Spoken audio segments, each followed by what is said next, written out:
à tous, j'espère que vous allez bien. On est aujourd'hui... Quel jour on est? Assistant, c'est bien ça. Tu devrais rester là quand je filme mes vlogs, toi. On est mercredi, samedi, dimanche. On est mardi 21 octobre et j'ouvre un nouveau vlog. C'est les vacances, j'ai donc avec moi...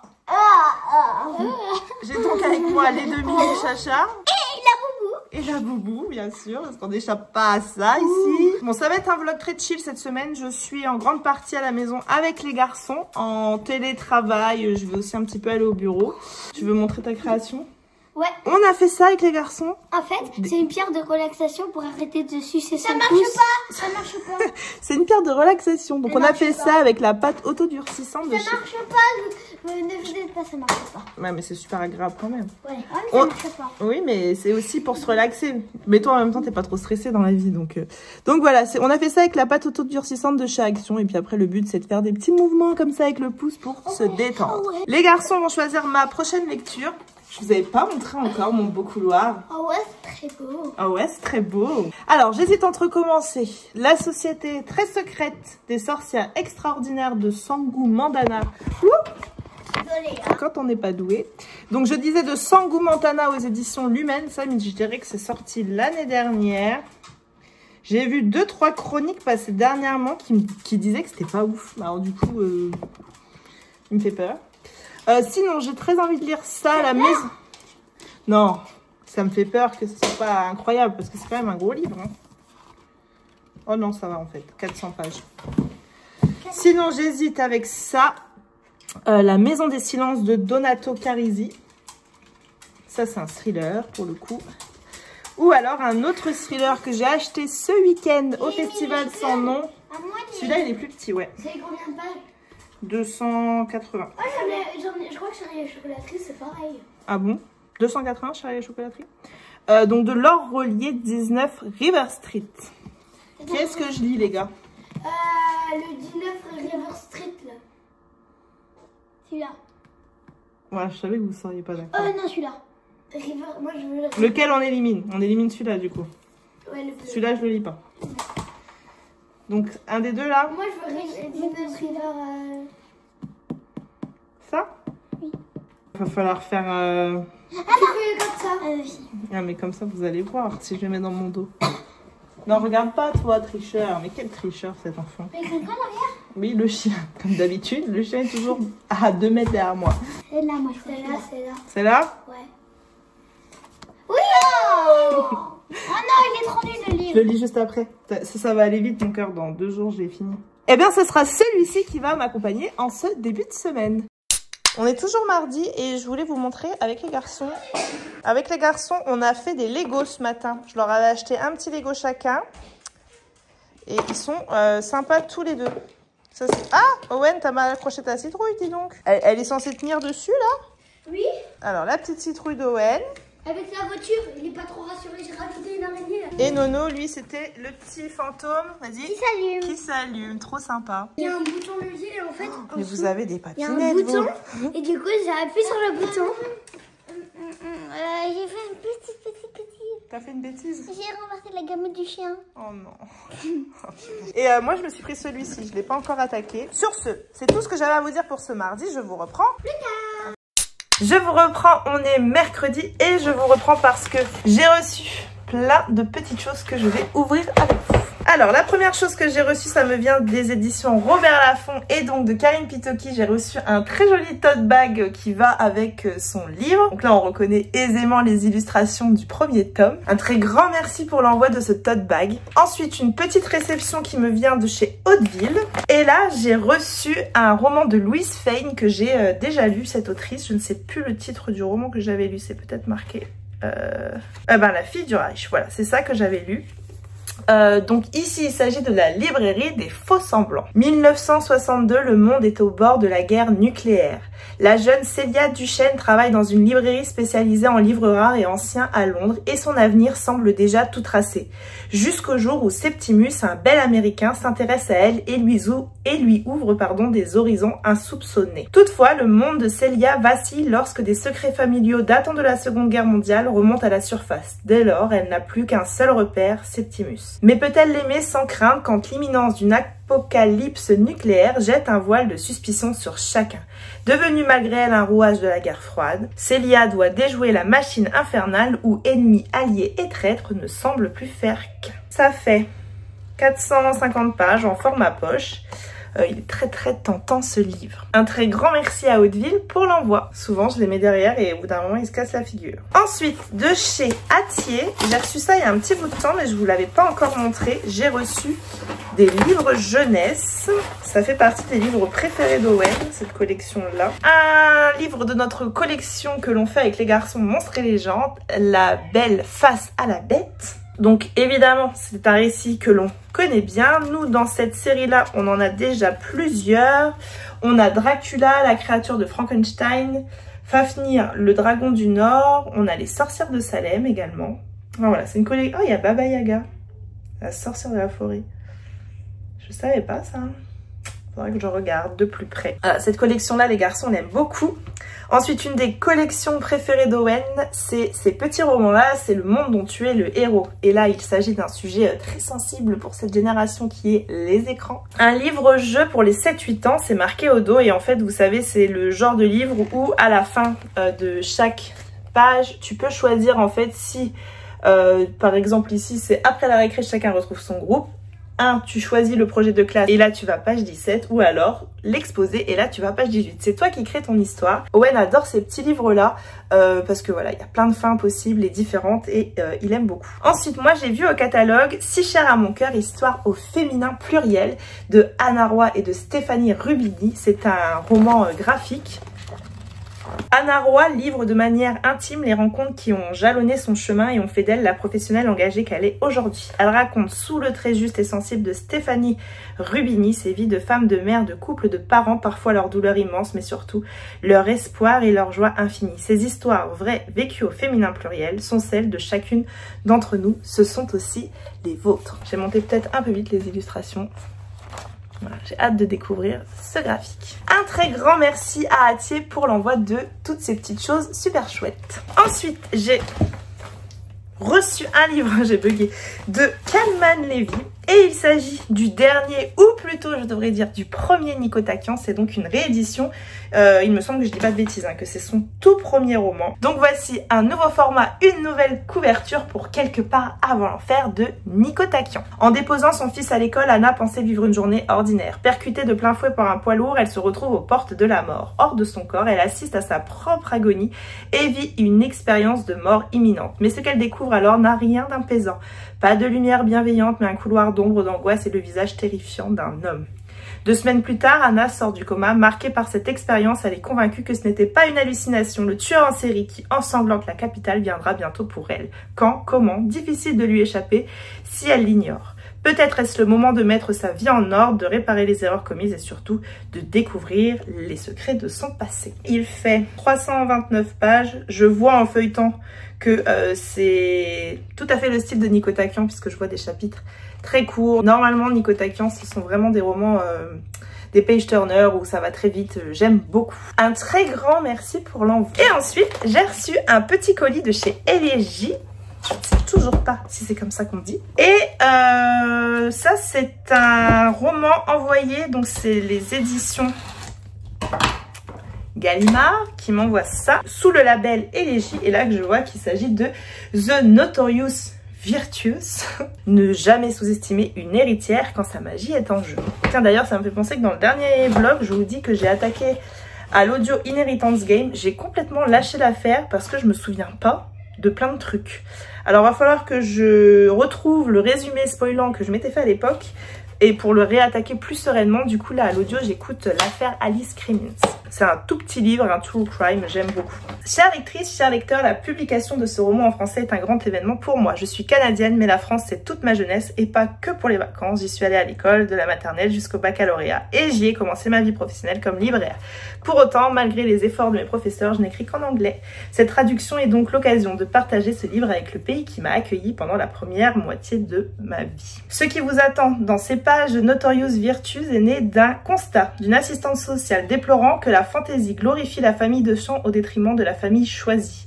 J'ai eu envie d'écrire un texte pour lequel le rôle de l'héritière n'est pas si enviable qu'il y paraît. Ce livre est né lorsque je me suis rendu compte que les ultra riches disent « Ne savez-vous donc pas qui je suis ?» dans la vraie vie et pas seulement dans les mauvais films. Ce livre est né d'une obsession pour les contes de fées et d'une frustration car comment ne pas comprendre que la vieille sorcière de la forêt n'est qu'un test et que si l'on fait semblant d'être sympa pendant 5 minutes, elle nous guidera finalement vers la richesse. Ce livre est né d'un enfant que je gardais et qui m'expliquait comment les frères et les sœurs se battaient pour devenir le sorcier de la famille dans Les sorciers de Waverly Place et à quel point cette compétition pouvait détruire une famille. Ce livre est né des heures à écouter le podcast My Favorite Murder. Vous l'aurez compris, j'aurais du mal à donner une réponse unique à la question. Comment l'idée de ce livre a-t-elle vu le jour? Je vais donc essayer d'aller à l'essentiel. Oh, qu'est-ce que c'est ça? Je ne sais pas. Alors, je vais vous lire la 4e de couverture. Le livre est archi canon. On adore. L'une vient de perdre sa mère, l'autre vient de la découvrir. Laquelle de la richissime Nora, née sous les flashs des paparazzis ou de Lot, l'orpheline légitime deviendra l'héritière de la redoutable Mercy Hotsfall, qui règne sur la cité de Wallstatt. Rivalité familiale en cascade, trahison en tout genre, soubresaut révolutionnaire, autant de menaces sur la route des deux cousines. Mais dans ce royaume cerné par des bois inquiétants, le danger ne vient pas toujours de là où on l'attend. L'heure de la fin des maîtres aurait-elle sonné? Luxe, glamour, magie, le premier tome d'un diptyque de fantaisie addictif. Parution le 16 octobre. Donc c'est déjà paru, c'est une belle petite bête quand même. 570 pages. Dans le colis, j'ai un pins que les garçons vont me piquer. Voilà, donc je finis la petite lettre presse. The Notorious Virtues débute lorsque des richissimes élitaires new-yorkaises rencontrent les contes de Grimm. De là est née Lot, cette héritière perdue qui découvre qu'elle n'est pas tant perdue que délibérément écartée par une mère égoïste qui a maintenant besoin d'elle pour le tournoi qui désignera la prochaine héritière de la fortune familiale. L'autre rivale en lice pour le titre, Nora, enfin en lice est un bien grand mot. D'ordinaire, Nora n'a pas besoin de se battre, tout lui est donné, mais l'heure est venue de mettre à l'épreuve son véritable courage tout en menant de front mondanité et recherche d'un meurtrier. Il y a aussi un chevalier drôlement sexy et un journaliste délicieusement sarcastique. Je vous laisse les découvrir par vous-même car je veux profiter de ces derniers mots pour vous remercier chaleureusement de lire ce livre. Merci et bonne lecture.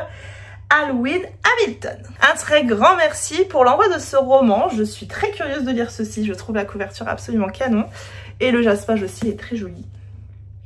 Je vous en reparle très vite. Voilà, c'est tout ce que j'avais à vous dire pour mes petites réceptions du jour. Aujourd'hui, je vais aller traîner un peu avec les garçons. On doit aller rencontrer ma petite cousine qui vient de naître. On doit aller voir ma grand-mère. Je pense qu'on va aller au restaurant à midi avec elle. Et trouver un déguisement d'Halloween. Parce qu'Halloween, c'est dans 10 jours.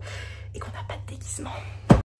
Je vous reprends, on est jeudi, j'ai terminé 19 River Street de Laure Grelier, je l'ai lu très vite, je l'ai lu sur la soirée de mardi soir et je l'ai terminé mercredi matin parce que j'étais réveillée de très bonne heure. Ici on va suivre donc deux personnages principaux, ça va être un roman avec une alternance entre le point de vue des deux personnages. D'abord on va suivre le personnage de Maddie. Maddie c'est vraiment l'histoire centrale du roman.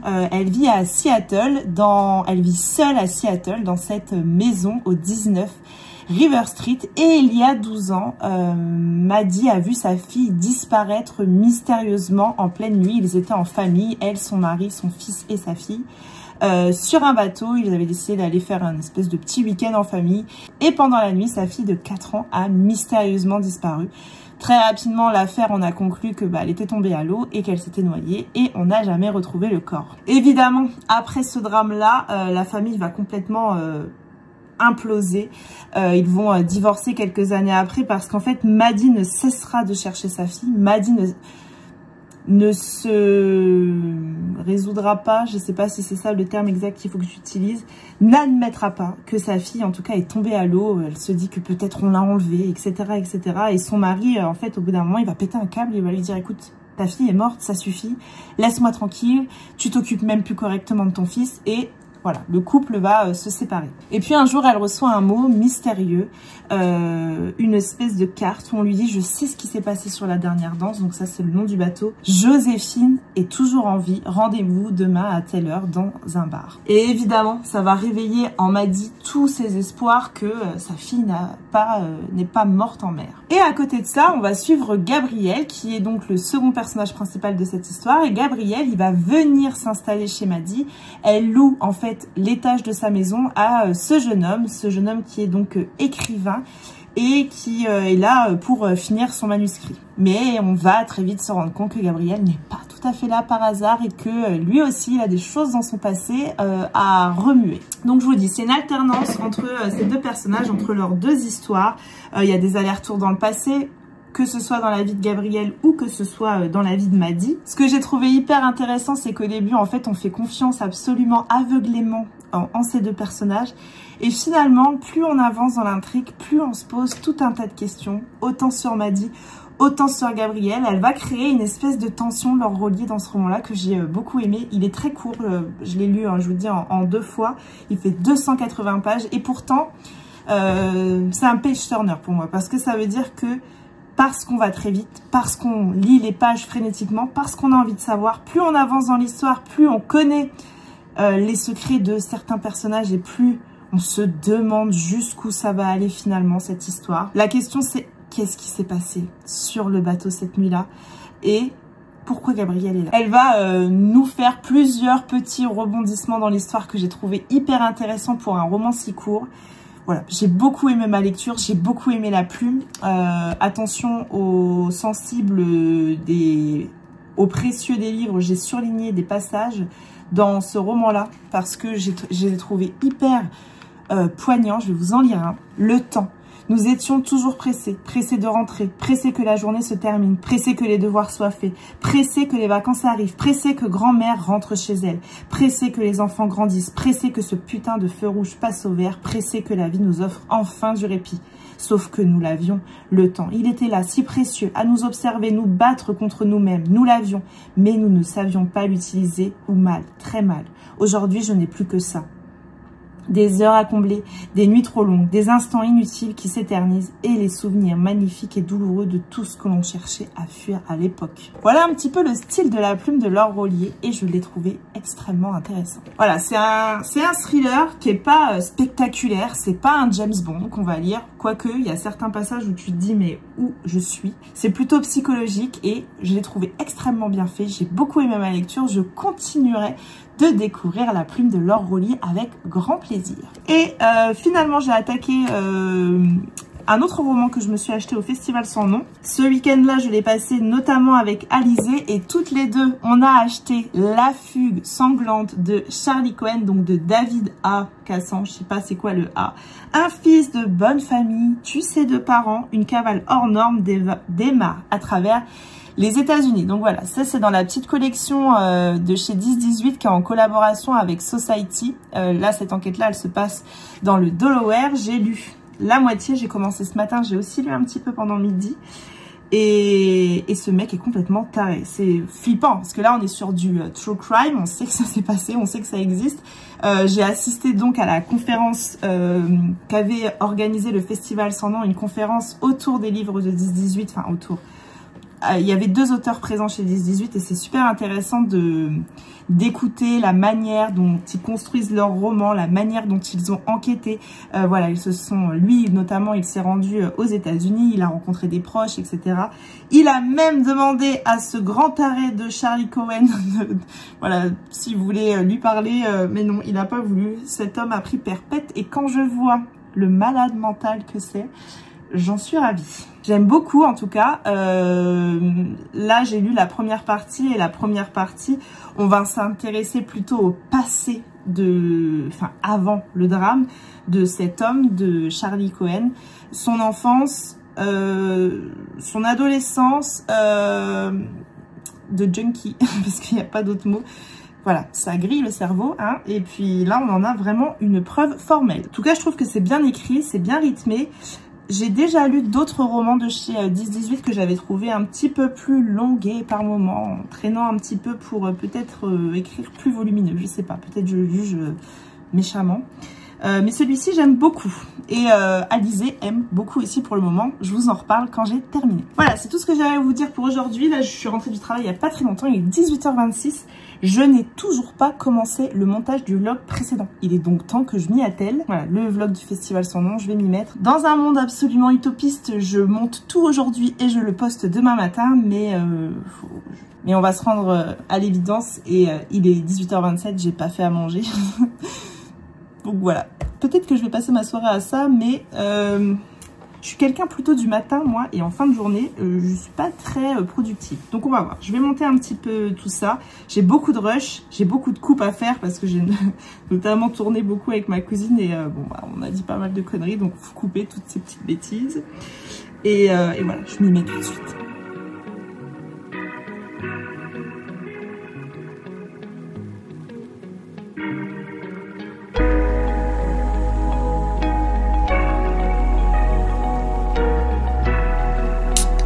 Tu fais?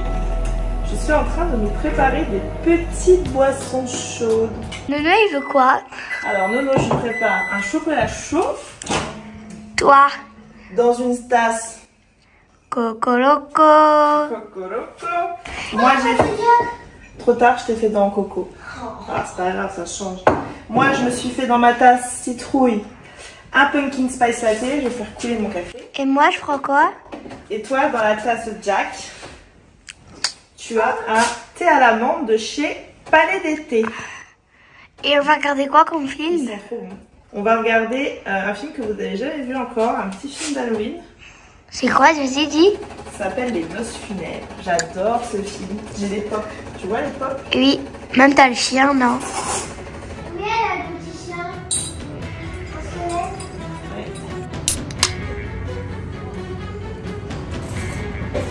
On va à l'atelier des lumières. Mais en fait, je crois qu'on fabrique des lumières. Pas du tout. Non, mais si ça me... Je sais pas comment expliquer. On a déjà fait l'atelier des lumières à Bordeaux. J'ai déjà eu Jennifer la semaine dernière. Maintenant, j'ai la belle-mère. Qu'est-ce que... Je m'en sors plus de cette famille.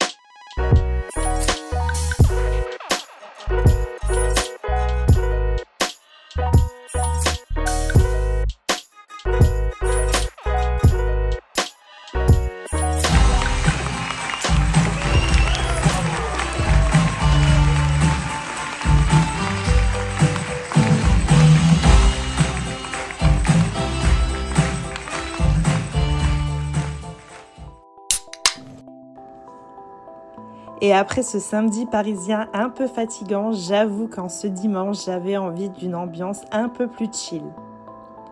Je suis d'abord allée à la jardinerie pour choisir mes fleurs pour décorer mon devant de maison. J'ai évidemment opté pour les chrysanthèmes, il aurait fallu être difficile tellement il y avait de choix. J'ai ensuite accroché mes chapeaux.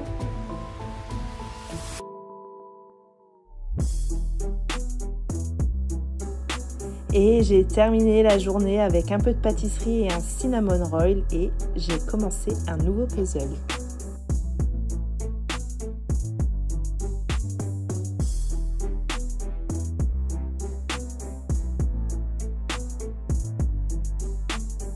Je vous reprends, on est lundi et je vous reprends pour venir vous parler de ce roman-là que j'ai donc passé à l'audio. C'est un roman de la collection 10-18, celui-ci il est donc écrit par Anis Renevier et donc il s'agit de l'affaire Alice Crimmins. On est le 14 juillet 1965 dans le quartier Queens à New York et lorsqu'Alice Crimmins va se lever et va aller dans la chambre de ses enfants, elle va constater qu'ils ont tous les deux disparu. Elle a deux enfants, un garçon de 5 ans et Missy, sa fille de 4 ans. Les recherches vont commencer commencer et les enfants vont être très rapidement retrouvés, notamment la fille en premier qui sera découverte dans un état catastrophique, morte sur un terrain vague, et son fils, ça suivra un tout petit peu après, mais pas au même endroit. Et dans cette société très catholique des États-Unis, on va tout de suite prendre pour cible Alice Crimmins. On va tout de suite se dire que c'est elle la coupable, que c'est elle la meurtrière, parce que cette femme ne rentre pas dans les normes qu'on attend d'une femme, en tout cas à l'époque